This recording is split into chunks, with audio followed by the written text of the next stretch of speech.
jamala wale men bandiraɓe musidɓe tedduɓe ñalde amde jeenay lewru yarkoma hitande ujunedi 23 ena hawri e altine 23 lewru mawludo hitande ujunere temen nayyi e capannayyi joyi fergo fulɓe mbi ala ko softinta gurdam so wona mayde ala ko ari duumade e aduna fof ko gasata ha heddo laamu Allah koye ballal Siraji Barul Diallo mo Madina Gounass. Windande men hande ko ni sifori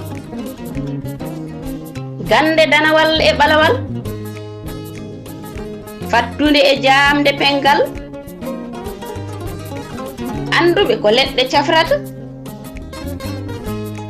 eɓe pira so nagge huuni eɓe cifo koode kammu so yehi ha jamma jengi ngal gandal mama tawra pinal koye fulɓe heddi fulɓe yo ketto tesko hinɗe kame leñol jeyda kono mecce ɗe ko liggorde